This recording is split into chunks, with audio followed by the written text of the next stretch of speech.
In Norse mythology, ́mjʒlnɪær. Also mjclnir, Mjølnir, mjæ-lnir, mjælnir, mjælnir or mjælne, is the hammer of Thor, a major Norse god associated with thunder. Mjælnir is depicted in Norse mythology as one of the most fearsome weapons, capable of leveling mountains.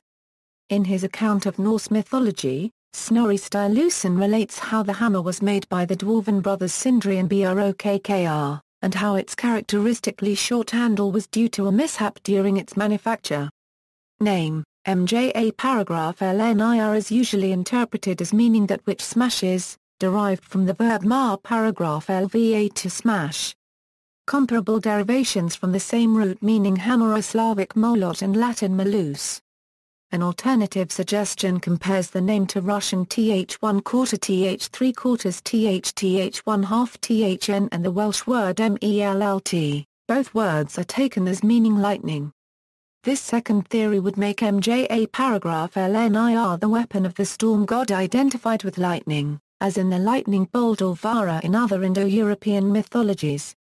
In the Old Norse texts, Mjælnir is identified as hamara hammer, a word that in Old Norse could mean hammer as well as stone, rock, cliff, ultimately derived from an Indo-European word for stone, stone tool, ha'u plus or minus ma. As such it is cognate with Sanskrit man, meaning stone, rock, stone tool. Hammer as well as thunderbolt. Norse mythology. Skaldskaparmál, an account of the origin of Mjælnir is found in Skaldskaparmál from Snorri's Edda. In this story, Loki bets his head with Sindri and his brother Brokkr that they could never succeed in making items more beautiful than those of the sons of Ivaldi. Sindri and Brokkr accept Loki's bet and the two brothers begin working. They begin to work in their workshop and Eitri puts a pig skin in the forge and tells his brother never to stop working the bellows until he comes and takes out what he put in. Loki, in disguise as a fly, comes and bites Brokkr on the arm. Nevertheless, he continues to pump the bellows. Then, Sindri takes out Gullinbursti, Freyr's boar with shining bristles. Next, Sindri puts some gold in the forge and gives Brokkr the same order. Again, Loki, still in the guise of a fly comes and, again, bites Brokkr's neck twice as hard as he had bitten his arm. Just as before, Brokkr continues to work the bellows despite the pain. When Sindri returns, he takes out Draupnir, Odin's ring, which drops 8 duplicates of itself every 9th night. Finally, Sindri puts some iron in the forge and tells Brokkr not to stop pumping the bellows. Loki comes a third time and this time bites Brokkr on the eyelid even harder. The bite is so deep that it draws blood. The blood runs into Brokkr's eyes and forces him stop working the bellows just long enough to wipe his eyes. This time, when Sindri returns, he takes Mjælnir out of the forge.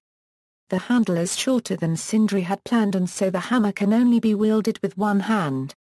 Despite the flaw in the handle, Sindri and Brokkr win the bet and go to take Loki's head. However, Loki worms his way out of the bet by pointing out that the dwarves would need to cut his neck to remove his head, but Loki's neck was not part of the deal. As a consolation prize, Brokkr sews Loki's mouth shut to teach him a lesson. The final product is then presented to Thor, and its properties are described, as follows. Poetic Edda, Thor possessed a formidable chariot, which is drawn by 2 goats, Tungrisnir and Tunjar cubed str. A belt, Mjølnir paragraph ra degree, and iron gloves, jar and grip, were used to lift Mjælnir. Mjælnir is the focal point of some of Thor's adventures. This is clearly illustrated in a poem found in the Poetic Edda titled Rimskvia degree. The myth relates that the giant, Rim, steals Mjølnir from Thor and then demands the goddess Freyja in exchange. Loki, the god notorious for his duplicity, conspires with the other Aesir to recover Mjølnir by disguising Thor as Freyja and presenting him as the goddess to Rim. At a banquet a rim holds in honor of the impending union, a rim takes the bait. Unable to contain his passion for his new maiden with long, blonde locks, as a rim approaches the bride by placing ʻmjʒlnɪər on her lap, Thor rips off his disguise and destroys a rim and his giant cohorts. Archaeological record. Precedents in Kumparanda, a precedent of these Viking Age Thor's hammer amulets are recorded for the migration period Mjølnir, who took to wearing Roman Hercules clubs as symbols of Mjølnir. A possible remnant of these Mjølnir amulets was recorded in 1897, as a custom of Untarine of incising a T-shape above front doors for protection against evils of all kinds, especially storms. Viking Age pendants. About 50 specimens of ʻmjʒlnɪər amulets have been found widely dispersed throughout Scandinavia, dating from the 9th to 11th centuries, most commonly discovered in areas with a strong Christian influence including southern Norway, southeastern Sweden, and Denmark. Due to the similarity of equal-armed, square crosses featuring figures of Christ on them at around the same time, the wearing of Thor's hammers as pendants may have come into fashion in defiance of the square amulets worn by newly converted Christians in the regions. An iron Thor's hammer pendant excavated in Yorkshire, dating to circa AD 1000 bears an uncial inscription preceded and followed by a cross, interpreted as indicating a Christian owner syncretizing pagan and Christian symbolism. A 10th-century soapstone mold found at Trendgården, Jutland, Denmark is notable for allowing the casting of both crucifix and Thor's hammer pendants. A silver specimen found near Fossey, Iceland can be interpreted as either a Christian cross or a Thor's hammer. Unusually, the elongated limb of the cross ends in a beast's head. Viking Age depictions. Some image stones and runestones found in Denmark and southern Sweden bear an inscription of a hammer. Runestones depicting Thor's hammer include runestones U1161 in Altena, Zar paragraph 86 in Abai, Zar paragraph 111 in Stinkvista, Zar paragraph 140 in Gersta, VG 113 in La Currency Rikekopit, AL1 in Karlevai, Dr. 26 in Leborg, Dr. 48 in Hanning, Dr. 120 in Spentrup, and Drive 331 in Gar-Nstan Gar. Other runestones included an inscription calling for Thor to safeguard the stone. For example, the stone of Viring in Denmark had the inscription a 3/4 a wiki a 3/4 isi kern, which translates into English as May Thor hallow this memorial. There are several examples of a similar inscription, each one asking for Thor to hallow, or protect the specific artifact. Such inscriptions may have been in response to the Christians, who would ask for God's protection over the dead. Swastika symbol. According to some scholars, the swastika shape may have been a variant popular in Anglo-Saxon England prior to Christianization, especially in East Anglia and Kent.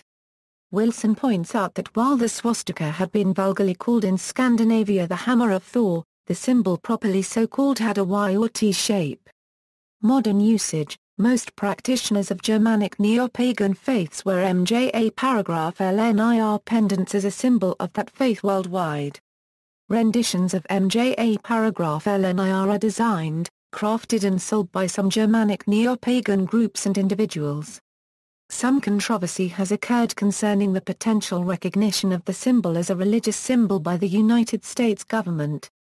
In May 2013 the Hammer of Thor was added to the list of United States Department of Veterans Affairs emblems for headstones and markers. See also: Battle axe culture, Bracciate, Dorner's oak, Erminsul, Laborers, Sun Cross, Yerchide no Koizuchi, Arkone Vazra, Vara, List of mythological objects, Archaeological record of ʻmjʒlnɪər, Notes. References: Terville Peter, EOG Myth and Religion of the North, The Religion of Ancient Scandinavia. London, Weidenfeld and Nicholson, 1964.